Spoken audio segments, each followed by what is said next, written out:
Warahmatullahi wabarakatuh. Waalaikumsalam warahmatullahi wabarakatuh.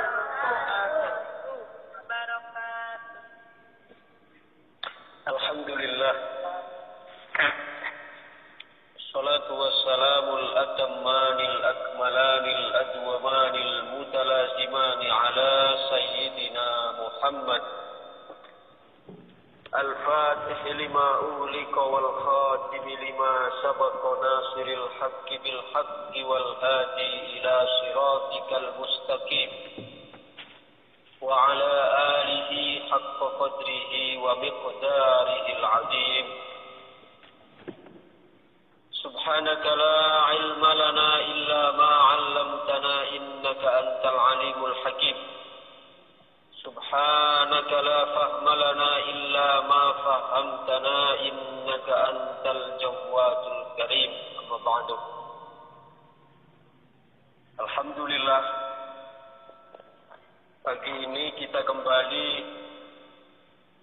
bersama-sama hadir dalam kajian Ramadaniyah, yaitu kajian kitab Aqidatul Awam, yang mana pada pertemuan yang lalu pada hari Rabu kita sudah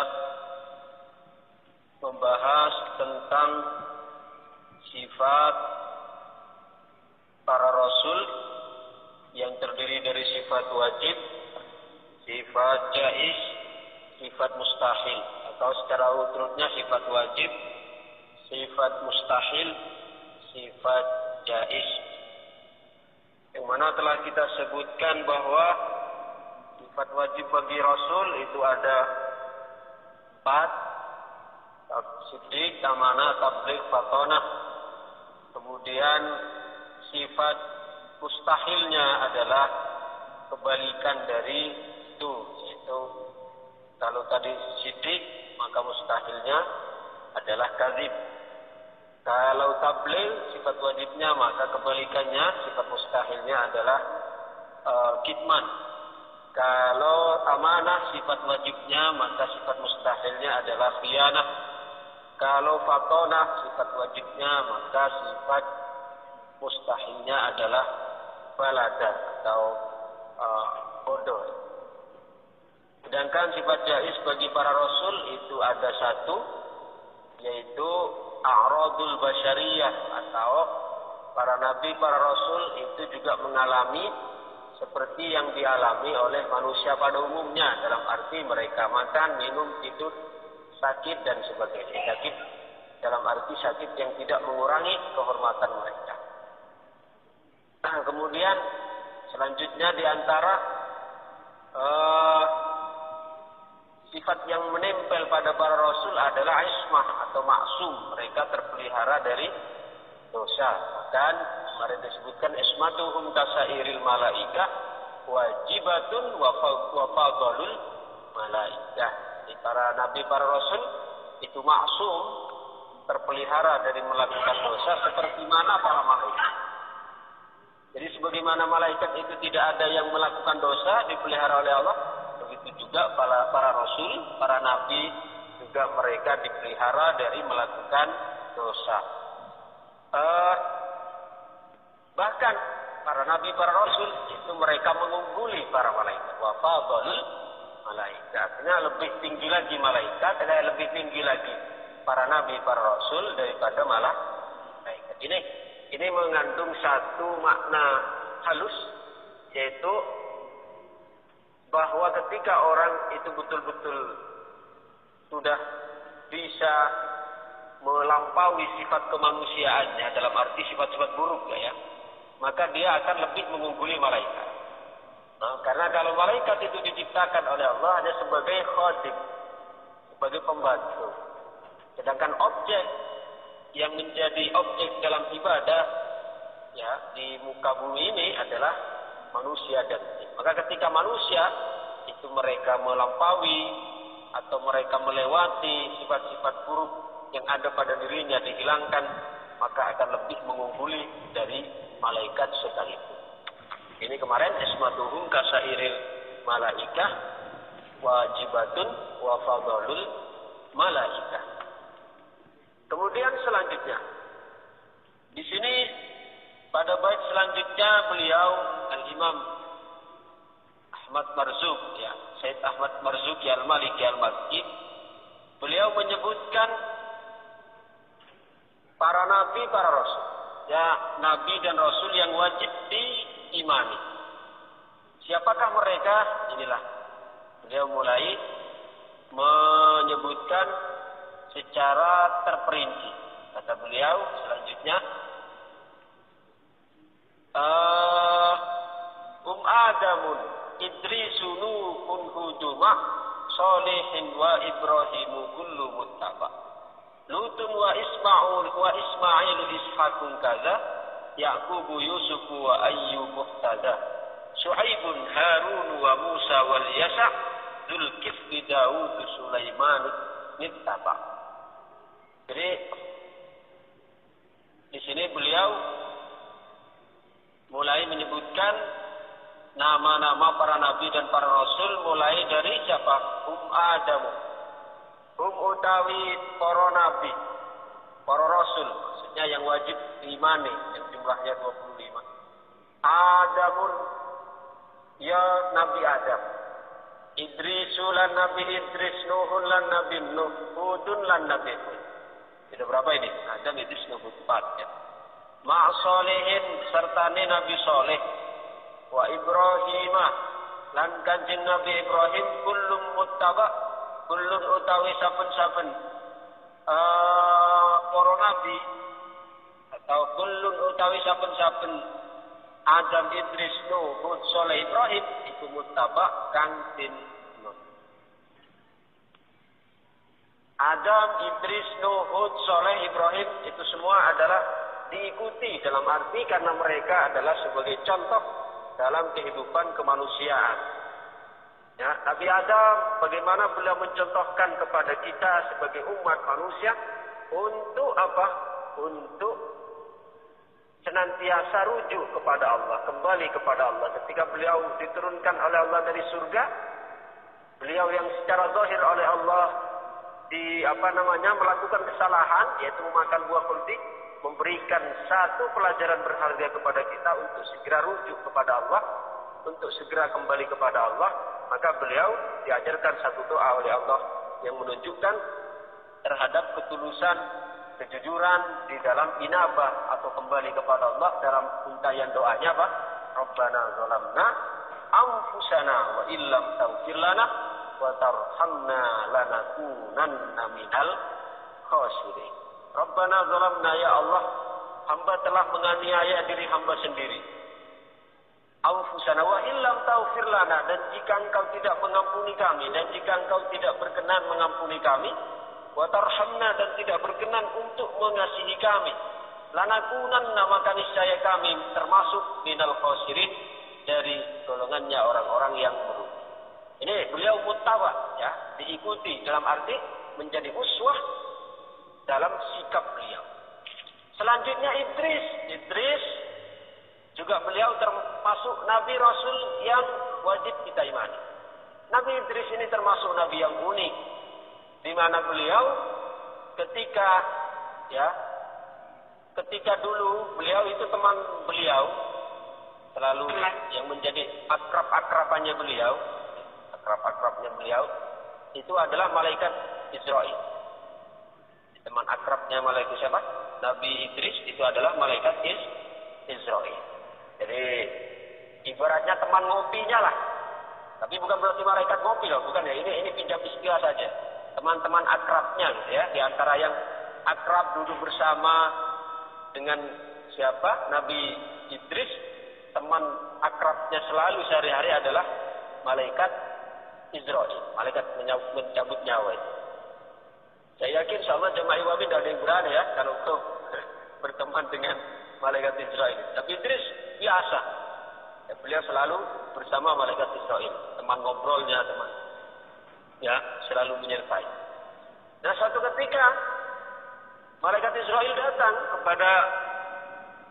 kepada Nabi Idris, membuntuti ketika Nabi Idris hendak menuju ke masjidnya. Ya, Nabi Idris itu punya, taruhlah musola pribadi lah, ya, tempat beliau beribadah. Dibuntuti oleh malaikat Israil. Awalnya Nabi Idris ya santai saja karena beliau merasakan bahwa ya ini kedatangan Israil ya, seperti biasa ingin ngopi, ingin jagongan ya. Jadi jangan dipahami saya bilang ngopi, malaikat itu ngopi, malaikat tidak makan tidak minum. Ya ingin ya berkunjung seperti kebiasaan sehari-hari ya. Kemudian setelah perjalanan nyampe di musallanya, di tempat ibadah pribadi Nabi Idris itu, maka kok Nabi Idris itu mau nanya. Ya, kata Nabi Idris, wahai teman Israil, sampean itu kedatangan hari ini apa seperti hari-hari biasa, yaitu untuk kita duduk bersama, duduk bareng santai, atau mau mencabut nyawa saya? Lalu kata malaikat Israil, mohon maaf wahai Idris, untuk kali ini saya diperintahkan oleh Allah untuk mencabut nyawa sampean. Wah, malah kemudian malaikat Nabi Idris itu menangis. Itu jadi. Nah, malaikat Israil nih ketika menyaksikan Nabi Idris nangis, maka malaikat Israil juga kasihan. Sebetulnya malaikat Israil masih punya ya kasihan terhadap orang yang mau dicabut nyawanya. Kenapa? Karena yang mau dicabut ini kekasihnya, teman akrabnya seharian. Kalau kita gimana kira-kira? Malaikat Israil mau mencabut nyawa kita, kita nangis. Kira-kira dikasihannya pandai sama malaikat Israil. Ya beda. Kalau kita yang nangis,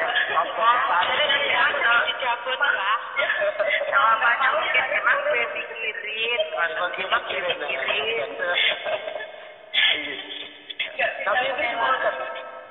Nabi Idris itu nangis jadi. Malaikat Israel mikir, ya Allah mesakno iki temanku. Akhirnya malaikat Israel bingung, matur sowan ten Gusti Allah. Matur kepada Gusti Allah dan ya walaupun Allah lebih tahu sebenarnya, dia mengatakan, ya Allah, ini gimana nih? Idris mau saya cabut nyawanya kok malah nangis Gusti. Pripun? Akhirnya diberi saran oleh Allah, kalau kamu ingin mencabut nyawa Israel, ingin mencabut nyawa Idris, katakan padanya bahwa dia tidak, ya, dia hanya akan dicabut sebentar saja. Nanti ruhnya akan dikembalikan. Ya. Kemudian singkat cerita, turun kembali malaikat Israel dan mengatakan, wahai Idris, saya hanya akan mencabut nyawamu sebentar saja, karena setelah itu nyawamu akan dikembalikan lagi kepadamu. Jadi hanya akan mati. Nah, sebelum pencabutan nyawa dimulai, malaikat Israel nanya, wahai Idris, apa gerangan yang membuatmu menangis ketika akan dicabut nyawa? Apa ini? Ini luar biasanya jawaban Nabi Idris. Ini yang tidak sama dengan kita nih. Kalau kita nangisnya tidak mau mati karena apa kira-kira? Banyak tuh. Karena belum. Masih mau cari duit, Pak. Masih mau cari duit, ya, Pak. Belum mau meninggalkan keluarga, Pak. Masih banyak meninggalkan keluarga, masih banyak punya anak kecil, masih suami masih muda lagi ya. Tapi sepengil deh, Pak. Sepengil nyobok itu. Takut di alam kubur sendirian, Pak. Takut di alam kubur sendirian. Turun manusia untuk tingkatan kita. Ya, untuk tingkatan kita. Tapi apa jawaban Nabi Idris ketika ditanya oleh malaikat Israel? Ya napa jenengan niku Nabi Idris nalika dipun cabut nyawa jenengan niku kok malah nangis? Mengapa sampean ketika akan dicabut nyawanya kok malah menangis? Apa jawabannya Nabi Idris? Ya ini yang beda dengan kita tadi. Kata Nabi Idris, ya malaikat Israel, saya ini kenapa menangis ketika engkau membawa berita akan mencabut nyawaku?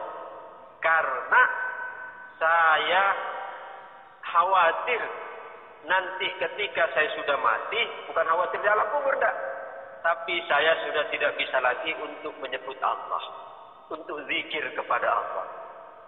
Subhanallah ya. Jadi nangisnya di situ karena takut terputus dari zikir kepada Allah.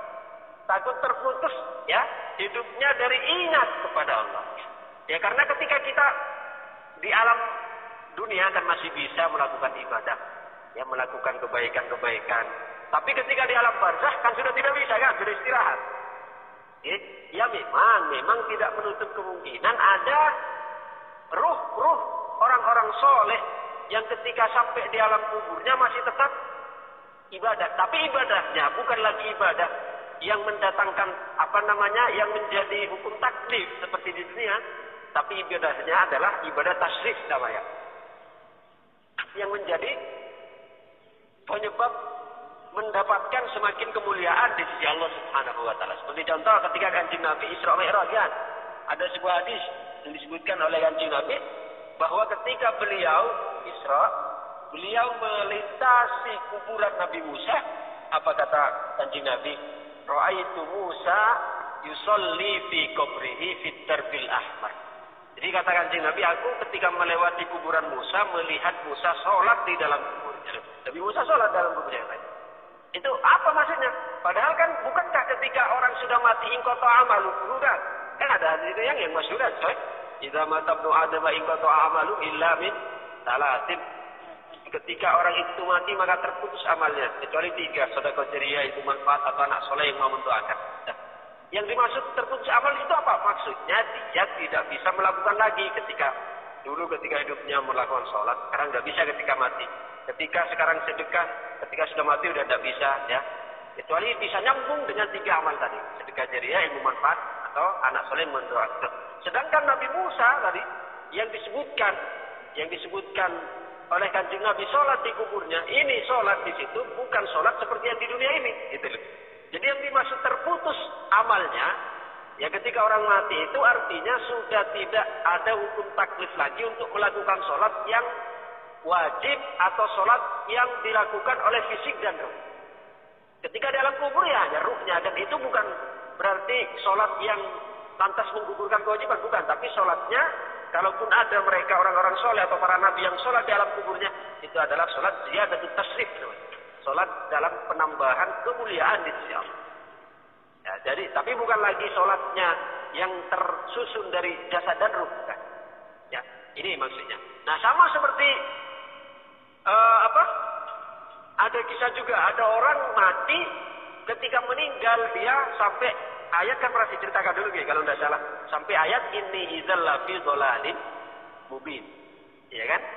Dia karena punya keistimewaan setiap hari baca Yasin, sehingga sampai ketika mau meninggal dia bacanya pun baca Yasin, itu sampai ayat inni idzal lafi dhalalin mubin, sungguhnya aku berada dalam kesesatan yang nyata. Loh, mati setelah itu.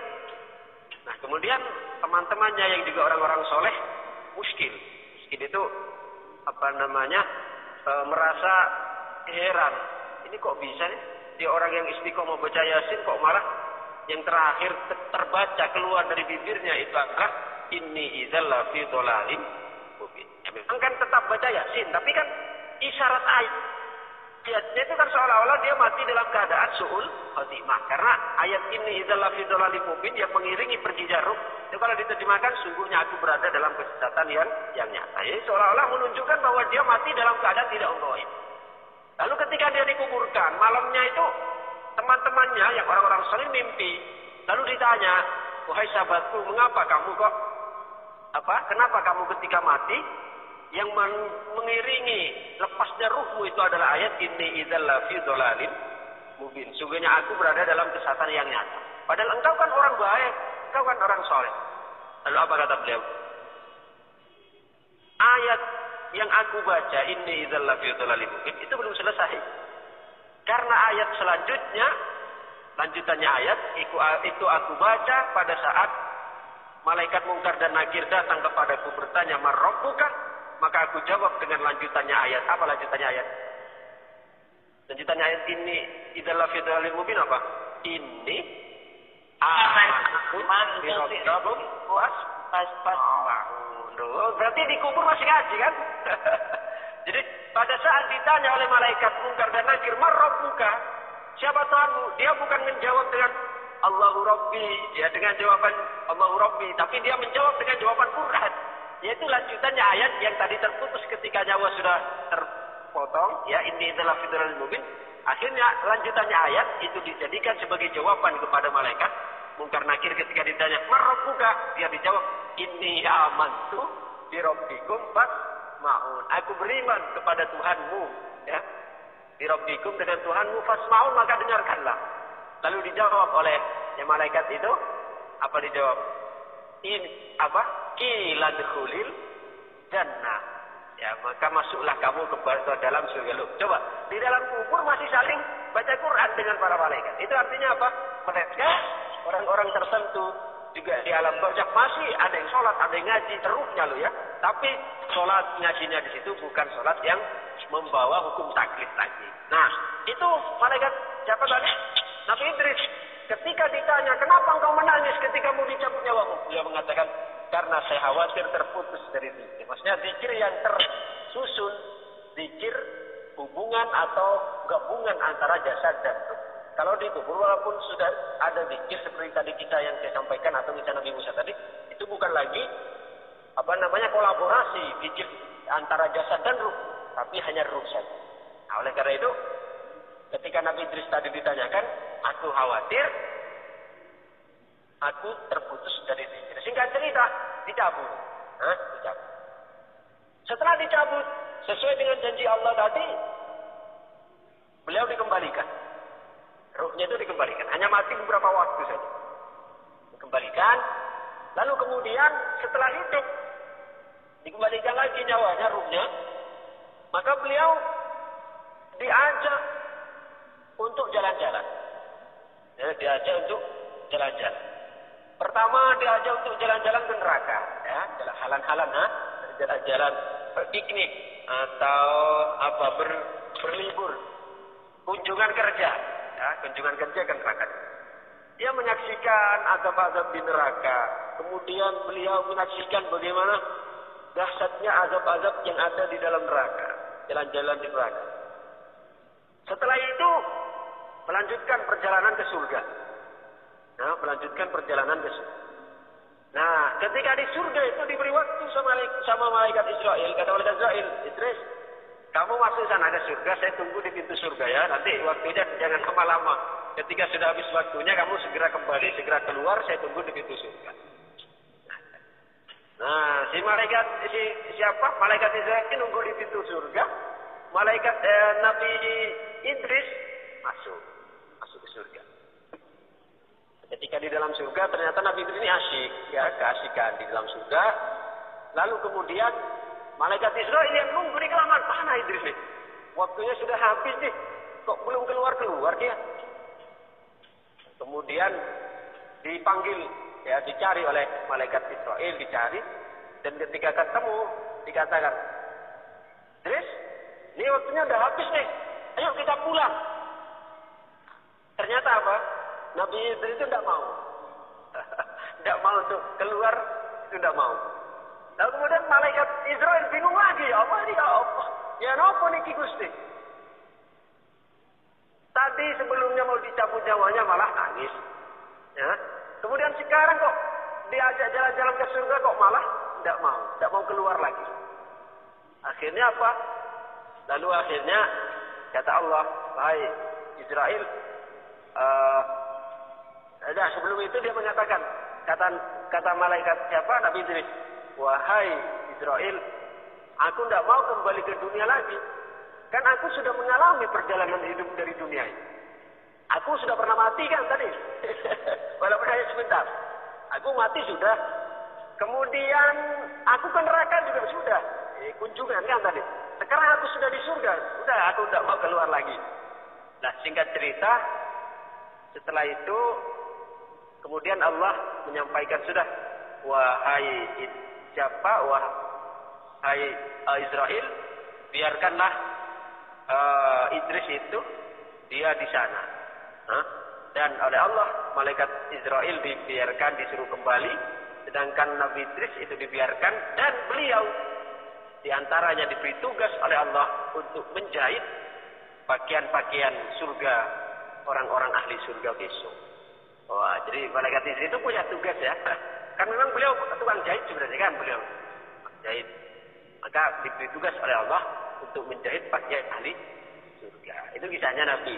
Nah, Maka kita yang calon-calon ahli surga ini harus segera pesen ini ukuran pakaian kita, takut kebesaran nanti.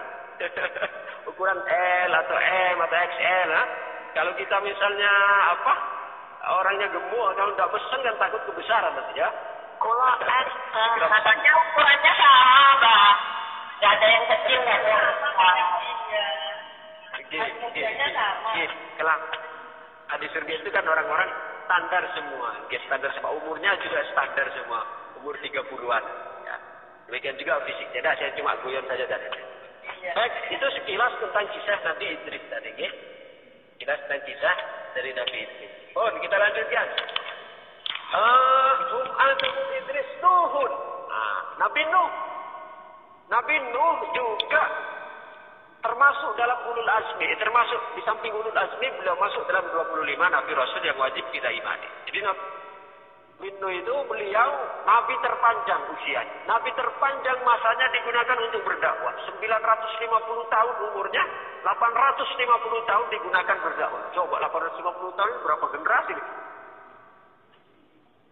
Kalau kita sekarang berapa generasi? 800 ya, 50 tahun berdakwahnya loh. Kalau orang umurnya 70-an taruhlah. Berarti kan berapa generasi itu? 850 tahun. Ya, hampir ya sekitar 15 generasi ya kalau mengikuti standar umur umat Nabi Muhammad. 850 tahun beliau berdakwah. Tapi beliau hanya mendapati orang 80 yang mau untuk mengikuti ajaran beliau. Ya, sabar dengan unek, tak pernah beliau putus asa sampai akhirnya selama 850 tahun beliau berdakwah tidak ada tambahan lagi. Maka Nabi Nuh berdoa kepada Allah, apa kata beliau dalam doanya? Rabbi inni la tadar 'alal ardi minal kafirin dayyara. Ya Allah, jangan kau biarkan di muka bumi ini dari orang-orang yang durhaka. Ya, dia kan karena yang beriman itu hanya 80, selebihnya sudah tidak beriman lagi. Innaka lanjutannya ayat innaka intazarhum yudillu ibadaka wa la yalidu illa fajiran kafara. Sungguhnya jika engkau biarkan ya Allah mereka, maka tidak akan ada dari mereka melainkan hanya akan melahirkan generasi-generasi yang ingkar dan kafir. Lalu kemudian Allah merintahkan Nabi Nuh untuk buat kapal itu kan, kapal Nabi Nuh.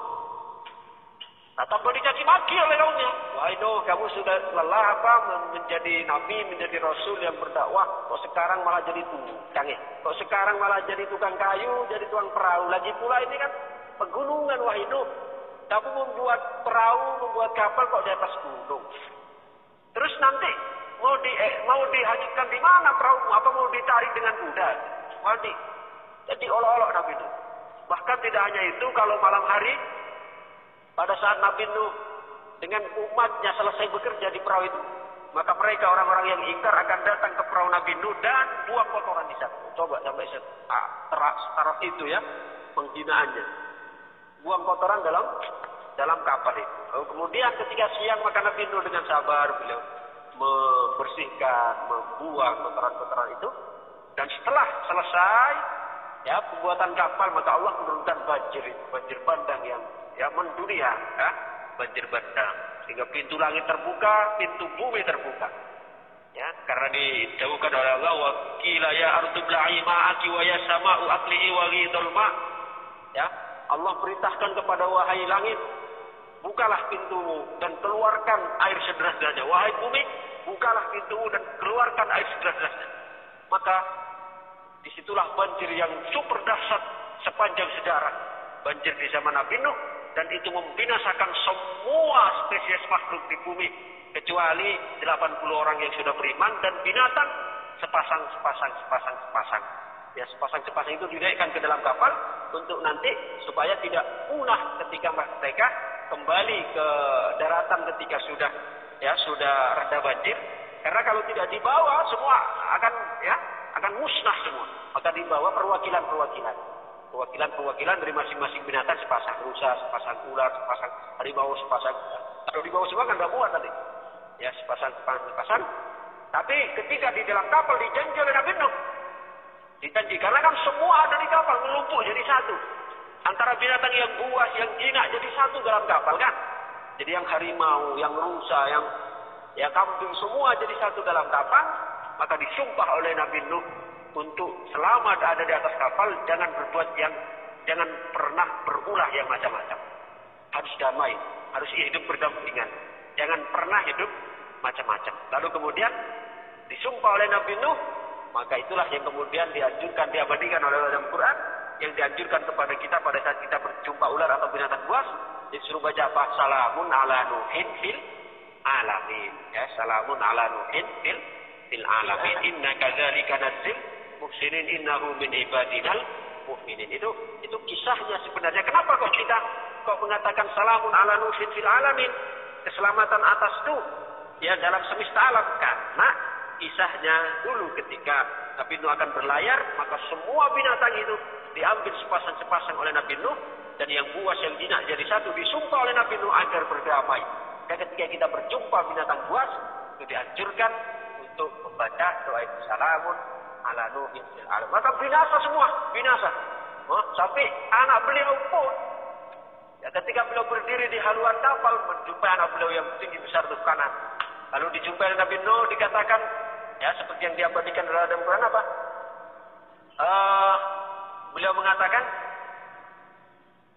wa hiya tajri fi mawjin kal jibali wa nada Nuhun ibnahu wa kana fi ma'zilin ya bunayya rkam ma'ana wa la takum ma'al kafirin. Jadi pada waktu Nabi Nuh memantau keadaan kapal, beliau berdiri di haluan kapal. Beliau kok sekonyong-konyong melihat ada orang yang berdiri di tengah kubangan air banjir. Ternyata itu adalah anak beliau. Maka beliau menyeru kepada anaknya, wa qala irkab ma'ana. Ya bunayya irkab ma'ana. Wahai anakku, ya, naiklah bersama kami. Ini yang kita baca kemarin di Tanwirul Qori kan, contoh ini. Irkab ma'ana dibaca irkab ma'ana. Kisahnya Nabi Nuh. Ya bunayya irkab ma'ana, wahai anakku, mari naik kepadaku. Ayo ikut perahu kami.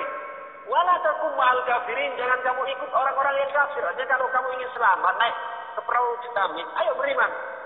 Jadi tiketnya itu kalau ingin naik itu harus beriman. Beli tiketnya yaitu dengan beriman kepada Allah, jangan mengikuti orang-orang kafir. Tapi karena dia sudah menjadi orang yang kandung sombong, tertutup kesombongannya, dia mengatakan apa? Qala sa'awi ila jabalin ya'simuni minal ma'. Tidak, saya tidak mau.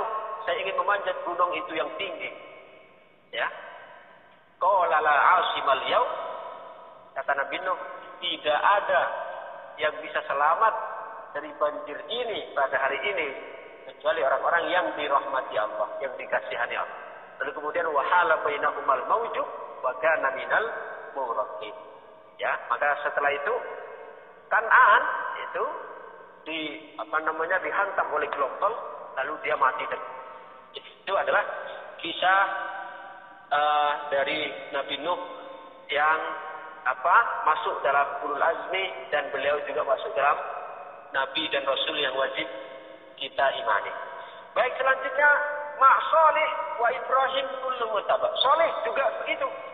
Nabi Saleh juga nabi yang menjadi contoh. Beliau ya dalam kisahnya ketika beliau berdakwah, umatnya minta mujizat. Lalu Nabi Saleh berdoa kepada Allah, kemudian keluarlah unta dari dalam gunung. Jadi dari gunung batu itu keluar unta. Ya, keluar unta dari dalam batu. Setelah unta itu keluar, kemudian Nabi Saleh berpesan, kata Nabi Saleh, kamu boleh mengambil air susu dari unta ini. Kamu boleh memanfaatkan unta ini. Tapi satu, jangan sekali-kali kamu bunuh. Jadi boleh diambil air susunya, boleh dimanfaatkan, tapi jangan disembelih. Rupanya orang-orang kafir itu mereka tidak patuh dengan Nabi Saleh. Kemudian unta itu pada saat akan makan karena dibiarkan bebas, diincar oleh mereka lalu dipanah sehingga mati. Maka Allah murka dan kemudian diturunkan azab kepada mereka berupa hujan batu. Maka binasalah Nabi Saleh. Kemudian Ibrahim juga, ya, beliau Ibrahim termasuk azmi dan juga Nabi Rasul yang wajib kita imani. Nah, Ibu Ibrahim ini subhanallah beliau ujiannya luar biasa ya. Maka dalam surat Baqarah Allah menyebutkan apa? Wa idzibtala Ibrahim rabbuhu bi kalimatin fa atammahun. Qala inni ja'iluka lin-nasi imama. Qala wa min dzurriyyati. Qala la yanalu ahdi. Jadi ketika Allah menguji Ibrahim dengan beberapa kalimat di sini maksudnya beberapa ujian. Ujiannya luar biasa dalam Ibrahim. Selama 90 tahun, ya sudah umur 90 tahun lebih beliau berkeluarga, belum diberi keturunan. Itu yang pertama. Kemudian akhirnya beliau atas saran Siti Sarah menikah dengan pembantunya yaitu Siti Hajar kan. Kemudian beberapa waktu setelah menikah dengan Siti Hajar, lahir Nabi Ismail. Itu sudah umur sepuh sekali tuh, sudah 90 tahun lebih. Ya. Ketika dengan Hajar dapat anak, dengan Siti Sarah punya anak juga Idris. Nah, ketika baru punya anak, ya seneng-senengnya, lucu-lucunya, gemes-gemesnya Ismail, datang perintah berikutnya, ujian berikutnya apa? Disuruh menyembelih Ismail. Coba disuruh menyembelih Ismail, ya nyembelih darah dagingnya berarti. Iya, kalau misalnya punya anak banyak ya, punya anak banyak gampang carikan yang paling nakal. Ini anak satu-satunya nih. Anak semata wayangnya, lama tidak punya anak, sekarang punya anak malah disuruh sembelih. Itu ujian yang kedua. Ujian yang ketiga, beliau dimasukkan ke dalam api unggun. Wah, dibakar. Jadi ujian yang beliau lalui satu, tapi dengan berkah, ya, dengan keberkahan, kesabaran, keuletan yang beliau lakukan, maka kemudian beliau lulus, diwisuda oleh Allah sebagai Khalilur Rahman. Maka disebut di sini kullu muttaba. Semua mereka ya menjadi panutan. Kemudian Lutun wa Ismailun Ishaqu kada Ya'qub Yusuf wa Ayyub istada. Nabi Lut, Nabi Ismail, Nabi Ishaq, demikian Nabi Ya'qub, Nabi Yusuf dan Nabi Ayyub, yang mana beliau Nabi Ayyub juga diuji oleh Allah dengan sakit. Ini juga nabi yang wajib kita imani. Yang bisa saya sampaikan, mohon maaf ya keterangannya sekarang panjang karena ini nyangkut kisah para nabi. Insya Allah saya usahakan khatam insya Allah pada bulan Ramadan. Demikian. Assalamualaikum warahmatullahi wabarakatuh.